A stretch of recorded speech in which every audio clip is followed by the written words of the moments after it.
มาเด้อพี่น้องเด้อมาเด้อมาสบายดีพี่น้องสู้ขู่ทุกคนมื้อนี้เฮากะมาน้องเนาะ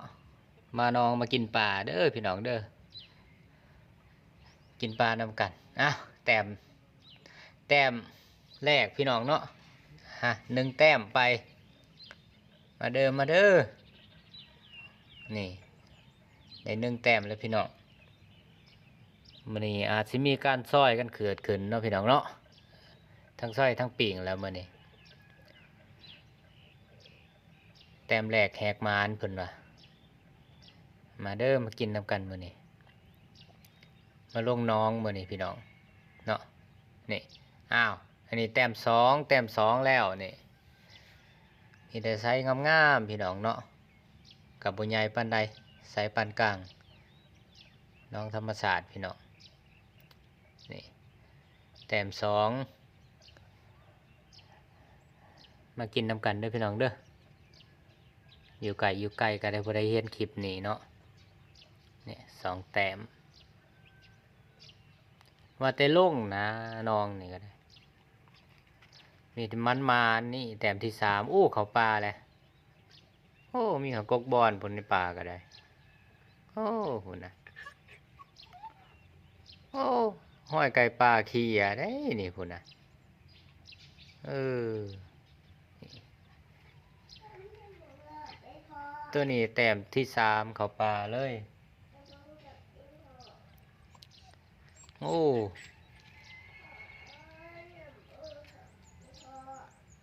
3 แต้มมื้อนี้อาจสิได้หลายพี่น้องเนาะขนาดเฮาเริ่มเด้นี่ยังได้เลยว่าแต่แห่ตกลงอันนี้นะเป็นได้โหลดแน่นอนนี่เบิ่งเพิ่นหมดนี่คือสิเห็นแล้วนั่นโอ้คักแล้วมื้อนี้พี่น้องเอ้ยมาจวดนำกันเด้อมื้อนี้เด้อเดี๋ยวสิมีรายการแหละแล้วมื้อนี้นี่เพราะว่ามานแล้วก็น้องธรรมศาสตร์เนาะเฮาก็มานอยู่แล้วแหละว่าก็ได้เอ้าฝุ่นน่ะหึย่านยักมาลินนี่มาลูกชายย่านมาป้าสิย่านนี่ในโกนในหยังก็สิมีเบิดแหละป้านี่เนาะเบิ่งเด้อนี่เด้อบ่ว่าแต่นี่ในโกนยังสิได้อีกบ่นี่นั่นออกมาแล้วอู้โอ้คักพี่น้องตอนนี้ก็ใน10 กว่าแต้มแล้วหากว่าได้เบิ่งให้พี่น้องเบิ่งเนาะในไลฟ์อยู่โอ้ป้าลูกป้ามาจากไหนป้าอยู่ในโกนนี่แหละป้าธรรมศาสตร์เฮ้โอ้คักมื้อนี้คักโอ้โหนะเอาให้เต็มก็เต็มได้มื้อนี้ป้าหลายคักน่ะโอ้ได้เรื่องมื้อนี้มาเด้อสุกคนเด้อเฮ้ยยานเฮ็ดหยังมาลูกชายยานมาอันนี้เพชรจ้าฮะเพชรจ้าแพนด้าแม่นบ่แพนด้าโอ้พี่น่ะเบิ่งป้านี่เห็นบ่นี่เห็นบ่ป้านี่อู้ฝุ่นเต็มคูเลยป้านะน่ะทงหาบ้านไหนอ่ะฮะทงก็นู่น2 คนอยู่น้ำห้าเพิ่นหมดแล้วอันนั้นน่ะบ่ห้ำอันนั้น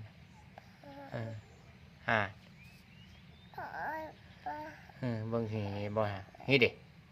ป้าน่ะอู้นี่ปลาตัวป้าไอตัวนี้เลยปลานิ่น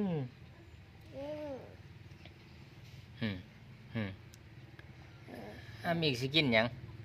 ฮะมีสิเฮ็ดหยังกินป้าจริง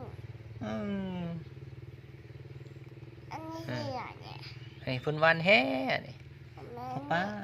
จับปลาในน้ำกับป้าเริ่มแม่ จับภายในน้ำหัดเบิ่งเพิ่นแกงขึ้นมาอู้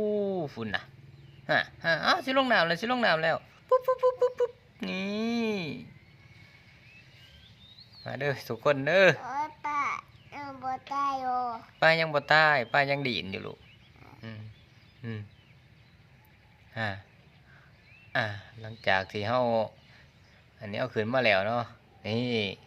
พ่อครัวเฮาแผนกพ่อครัวเฮามีรายการแล้วมื้อนี้พี่น้องเอ้ยมาเด้อมาเด้อนี่มีแต่ปลาตัวใสงามๆนี่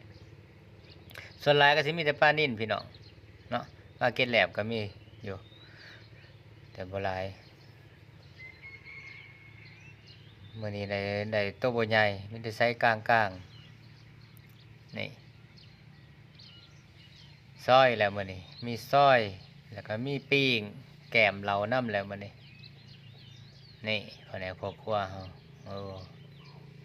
ไก่ละไก่สิได้กินแล้วมาเด้อสู่คู่สู่คนจังซี่แหละพี่น้องธรรมชาติบ้านเฮา นี่อะไร บ้านเฮาก็ซ้ำบ้านเฮานี่แหละนี่ซอยแล้ว อันนี้ตัวใหญ่ต่อ ลุงหลัดเฮ็ดกินน่ะนี่ ตัวไหนอ่ะ อ่ะ ตัวไหน ลุงหลัดเฮ็ดกินลุงหลัด ตัวนู้นเหรอ โดยลุงหลัดอยู่พูนนี่ลุงหลัดเฮ็ดกินไอ้เต้ขั้วป้านี่แหละเสร็จแล้วเฮากะแน่นอนเนาะพี่น้องเนาะเสื้อข้อขาดของเฮามันของคู่กันพี่น้องนี่